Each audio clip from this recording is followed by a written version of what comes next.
झारखंड की धरती से जोहार बच्चों। चलिए इस वीडियो में हम लोग आज से एक नया चैप्टर पढ़ने वाले हैं।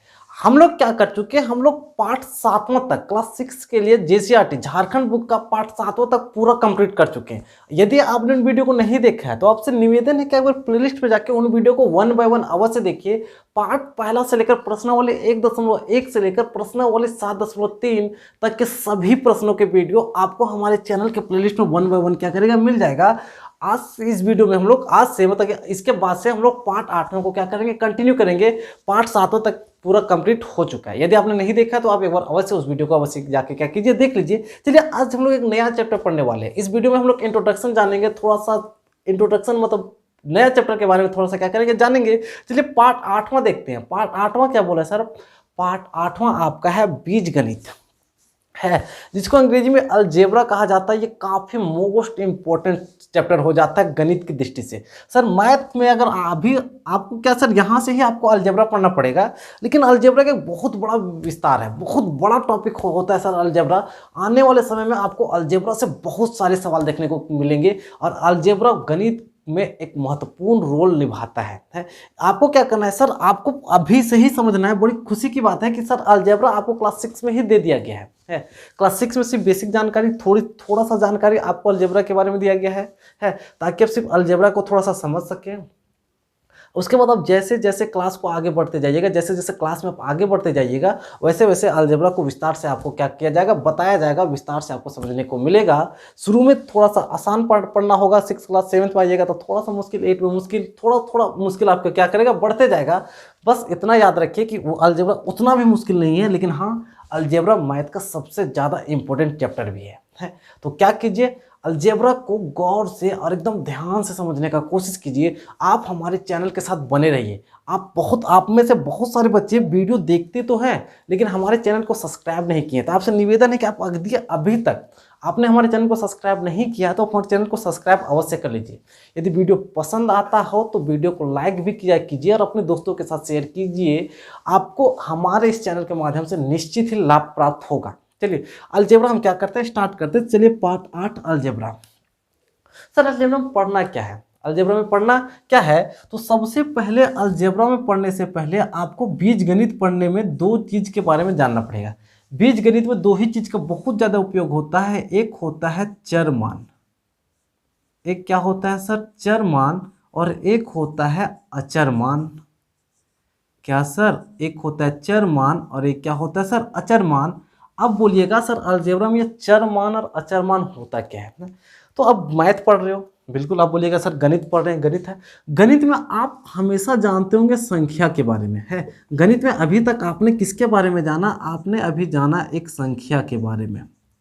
अब बोलिएगा इस संख्या क्या होता है sir? 0 1 2 3 5 dot dot dot infinite तक एक संख्या है। नहीं तो क्या है सर, -1 -2 -5 -10 -100, ये भी जाता है सर अनंत तक, ये संख्या है। नहीं तो क्या होता है सर, भिन्न में हो सकता है 1/2 3/5 7/10 -5/12, ये कुछ भी हो सकता है, ये भी इन्फिनिट है, ये भी इन्फिनिट है। ये सभी हमने क्या लिखा, ये हमने संख्या को लिखा, नंबर लिखा है। और गणित में अधिकांशतः आप अभी तक इन्हीं संख्याओं के बारे में क्या करते होंगे, पढ़ते होंगे। आप जब गणित पढ़ना स्टार्ट किए थे, आप पहला क्लास में या फिर केजी, आप जब भी आप जहाँ से भी पढ़ना स्टार्ट किए, आपको टीचर सबसे पहले 1 लिखना सिखाया, फिर 2 बोला, 3 4 5 6 7 8 9 10, इस तरीके से आपको सबसे पहले गिनती सिखाया गया। बोलिएगा बिल्कुल, ये तो समझ गए, गिनती सिखाया गया। मतलब अगर मैथ बोला जाता है दिमाग में आता है सर गिनती 1 2 3, यही संख्या का खेल, यही संख्या का खेल। लेकिन सर थोड़ा सा आप जैसे जैसे स्टैंडर्ड बढ़ाए तो आपको पता चला कि नहीं, मैथ में सिर्फ खाली 1 2 3 का उपयोग नहीं होता, सिर्फ संख्या का ही उपयोग नहीं होता है, कभी कभी कुछ अलग चीज का उपयोग होता है। जैसे कि क्या है सर, एक कहीं कहीं आप ए देख लिए होंगे, बी देख लिए होंगे, सी देख लिए होंगे, डी, इस तरीके से कर करके एक्स वाई जेड भी आप कभी कभी देखे होंगे। देखा सवालों में रहता है ना, सवालों में कभी ए बी सी डी उपयोग, एक्स वाई जेड का भी कभी कभी उपयोग क्या हो जाता है। तो यहीं से दो चीज अलग अलग हो गया, एक चरमान और एक अचरमान, एक चरमान एक अचरमान। देखिए चरमान क्या है सर, चरमान अंग्रेजी के संख्या, अंग्रेजी का जो लेटर है, जो अल्फ़ाबेट है, उनको चर मान कहा जाता है। अंग्रेजी में कितना अल्फ़ाबेट है? 26 अल्फ़ाबेट। मतलब चर मानों की संख्या, चर मानों का नंबर कितना होगा? 26। बिल्कुल हाँ।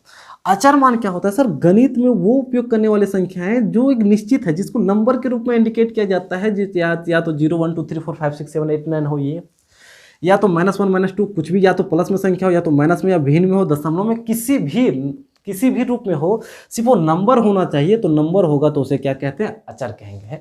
पहली बात। अब चर और अचर में अंतर क्या है सर? चर और अचर में अंतर क्या होगा? तो सर इसका वैल्यू फिक्स नहीं है। इसका वैल्यू क्या है सर? फिक्स नहीं है। और इसका जो मान है वो फिक्स है। इसका मान है वो क्या है सर? फिक्स है। जैसे कि क्या है सर? आपने अपने दोस्त को 5 रुपया उधार दिया है। अपने दोस्त को कितना रुपया उधार दिया? 5 रुपया उधार दिया। तो फिक्स है वो 5 है ना, वो 5 फिक्स है। तो अब क्या होगा सर? जब आपको वो दोस्त रिटर्न करेगा तो रिटर्न 5 ही रुपया करेगा, है मतलब ये नंबर फिक्स है। आप किसी को कितना देते हैं? 5 रुपया, 10 रुपया, 20 रुपया, 50, जो भी देते हैं वो नंबर फिक्स होता है, मतलब इसका मान फिक्स होता है। लेकिन कोई बोले कि हम अपने दोस्त को x रुपया उधार दिए, x रुपया क्या दिए सर? उधार दिए। x का मान क्वेश्चन के अनुसार या फिर समय के अनुसार क्या होता है? बदलता है। आप जिस सवालों को हल कीजिएगा हो सकता है उसमें x का मान कभी कुछ आ जाए, कभी कुछ और आ जाए, है। मेरे कहने का मतलब है कि ABCD का मान क्वेश्चन, प्रश्न जो रहेगा उस पर निर्भर करेगा, है। लेकिन ये जो मान है ये फिक्स रहता है, इसका मान कभी बदलता नहीं है। आप किसी को 5 रुपया दीजिएगा तो 5 रुपया फिक्स है। लेकिन आप बोल दीजिएगा हम आपको x रुपया दिए हैं, तो पता नहीं चलता है कि आपने उसको कितना दिया है। आप याद रखिएगा, सिंपल सा क्या है? चर मान क्या है? ABCD XYZ, ABCD से लेकर XYZ तक टोटल इसकी संख्या क्या है? अल्फ़ाबेट है, इंग्लिश का अल्फ़ाबेट है। कितना होता है? 26। अचर मान क्या होता है सर? वो संख्याएं जो नंबर के रूप में होते हैं। नंबर के रूप में नंबरों के कोई लिमिट नहीं है, इसलिए क्या होता है? अनगिनत होता है। इसका वैल्यू क्वेश्चन के अनुसार, प्रश्न के अनुसार बदलते रहेगा, लेकिन इसका वैल्यू प्रश्न के अनुसार बदलता नहीं है। ये फिक्स है तो फिक्स है, लेकिन जब आप सवालों को हल कीजिएगा तो चर मान का वैल्यू क्या होगा? बदलते रहेगा। तो आप इस बात को क्या कीजिए? जान लीजिए। चलिए हम चर और अचर मान का आपको क्या बताते हैं? परिभाषा बताते हैं। उसके बाद हम सवालों को आगे क्या करेंगे देखेंगे। चलिए, है क्या है सर? सबसे पहले अगर हम लिखें चर मान,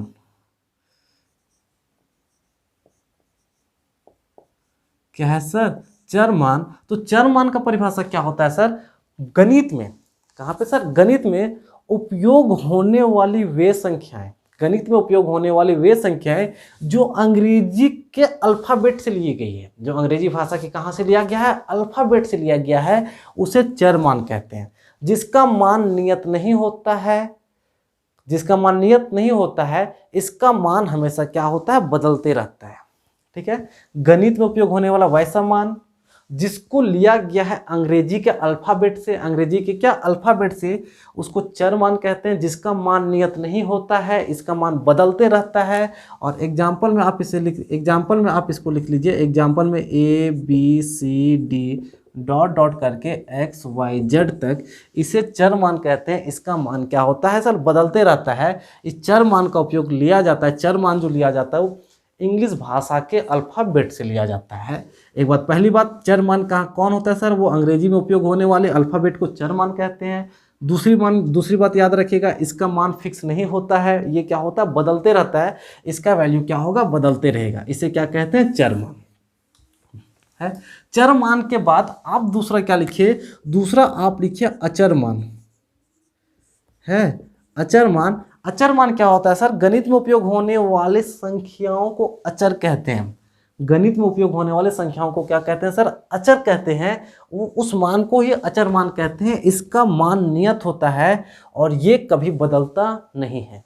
अचर मान कभी बदलता नहीं है, इसका वैल्यू हमेशा क्या होता है सर? नियत होता है। और लेकिन चर मान हमेशा क्या होता है? बदलते रहता है। आपको सिंपल सा 2 ही बात याद रखना होगा कि चर मान अंग्रेजी लेटर का ABCD होता है, और अचर मान क्या होता है? अचर मान गणित में उपयोग होने वाले नंबर होते हैं। ठीक है। हाँ, अब बोलिएगा सर चर का और अचर का उपयोग होता कहाँ है? चर और अचर का उपयोग होता कहाँ है? तो चलिए आपको हम 2 चीज़ बताते हैं, 2 बहुत खूबसूरत चीज़ बताते हैं। हम पहला लिखें वर्ग, क्या लिखें सर? वर्ग। और हाँ, यहाँ पे हम लिखें, दूसरा में लिखें आयत। आपको वर्ग और आयत के बारे में पता होगा। सर वर्ग क्या होता है सर? वर्ग वैसा चतुर्भुज होता है जिसके चारों भुजा आपस में क्या होती है? बराबर होती है, और प्रत्येक कोण आपस में क्या होता है? 90 डिग्री होता है। ये एक वर्ग एक चतुर्भुज होता है। वर्ग क्या होता है? चतुर्भुज होता है, वैसा चतुर्भुज होता है जिसके चारों भुजा आपस में बराबर होती है।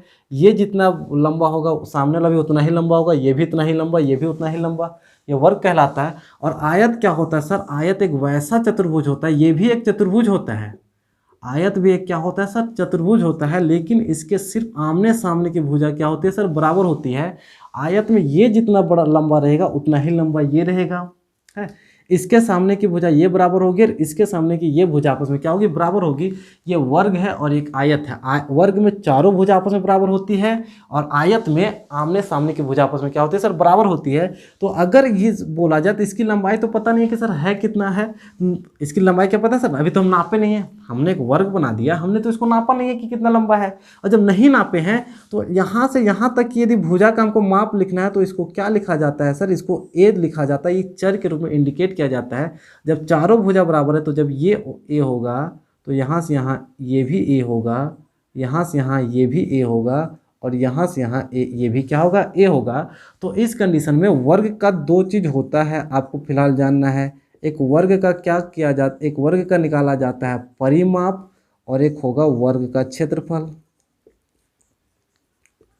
वर्ग का परिमाप और वर्ग का क्या होगा सर? क्षेत्रफल। दो फॉर्मूला होता है। यहाँ आयत में देखिए सर, ये लंबाई होगा और ये क्या होगा? चौड़ाई। तो यहाँ से यहाँ अगर एल होगा, ये लंबाई होगा, तो ये भी क्या होगा सर? लंबाई होगा। नापे तो नहीं कि सर हम इसको तो नापे नहीं कि कितना लंबा है ना, है तो यहाँ तो लिख तो नहीं सकते हैं कि ये 2 सेंटीमीटर है, 3 सेंटीमीटर, 5 सेंटीमीटर, 10 सेंटीमीटर, ये तो लिख नहीं सकते हैं। लिख सकते हैं क्या? नहीं, क्योंकि अगर आप 2 सेंटीमीटर 3 सेंटीमीटर लिख दीजिएगा तो उसका वैल्यू फिक्स है, वो गलत हो जाएगा। अब पता चला कि यहाँ पे लिख दिए, आप यहाँ पे लिख दिए 5 सेंटीमीटर, आप स्केल से नापे तो निकल गया 7 सेंटीमीटर, लिख तो 5 सेंटीमीटर देता तो गलत हो गया है। तो गलती होने नहीं देना है। गलती होने नहीं देना तो किसका उपयोग करेंगे हम? अचर मान का उपयोग नहीं कर सकते, हम उपयोग करेंगे चर मान का।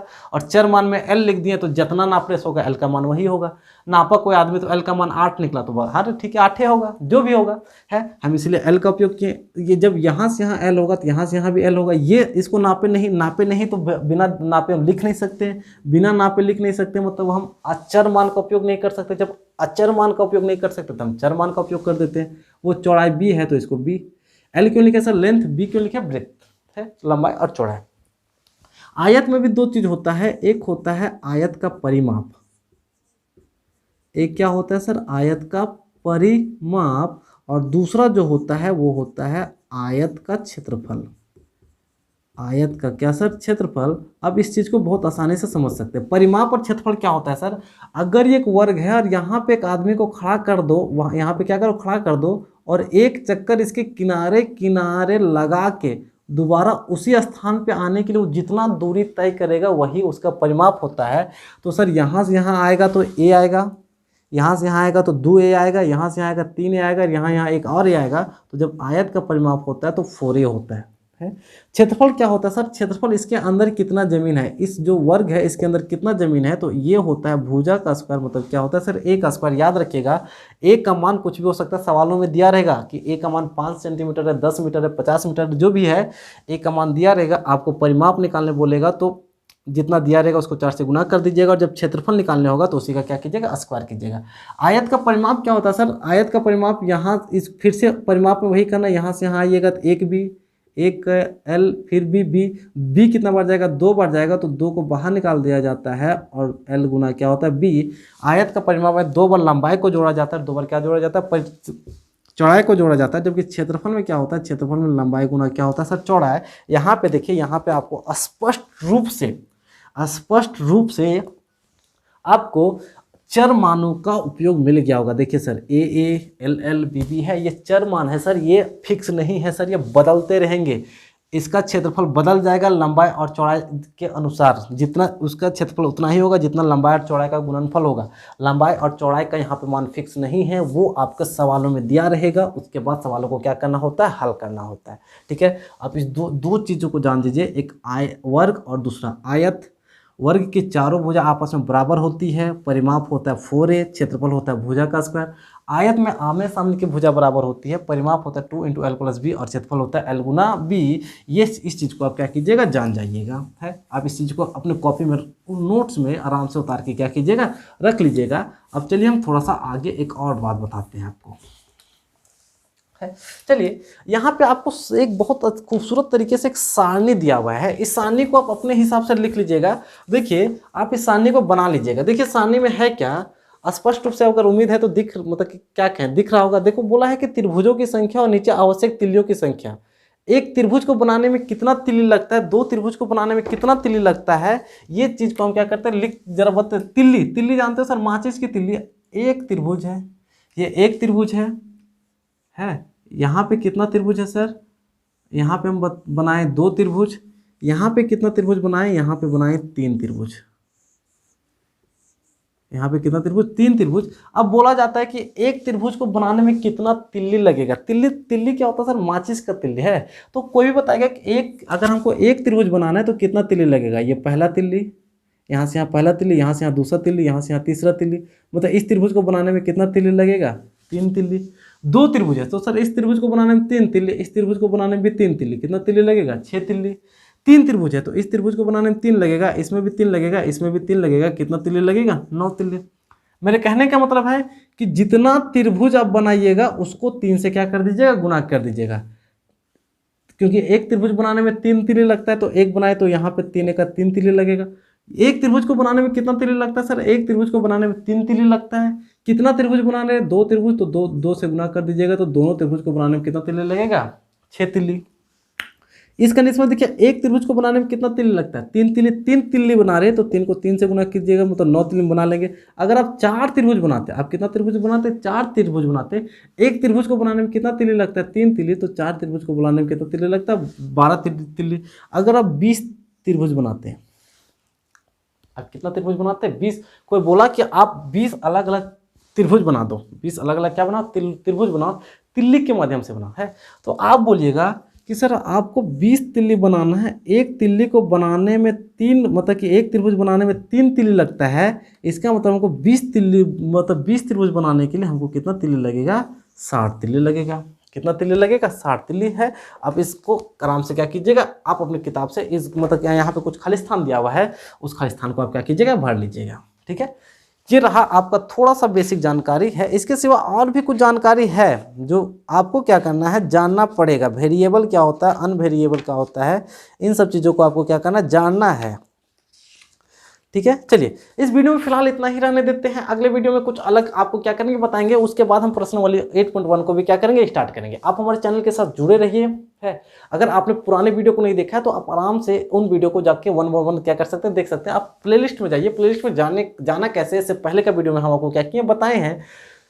आप आसानी से जाके उन वीडियो को 1 by 1 क्या कीजिए, देख लीजिए। आपसे निवेदन है कि आप हमारे चैनल के साथ जुड़े रहिए। आपको हमारे इस चैनल के माध्यम से निश्चित ही लाभ प्राप्त होगा। आप वीडियो को अगर आपने अभी तक चैनल को सब्सक्राइब नहीं किया तो चैनल को सब्सक्राइब कर लीजिए। है, वीडियो पसंद आता है तो वीडियो को लाइक कीजिए और अपने उन दोस्तों के साथ अवश्य शेयर कीजिए जो दोस्त आपके ही साथ आपके सहपाठी है या फिर आपके क्लास फ्रेंड है। चलिए मिलेंगे नेक्स्ट वीडियो में, तब तक के लिए जय हिंद, गुड बाय, वंदे मातरम।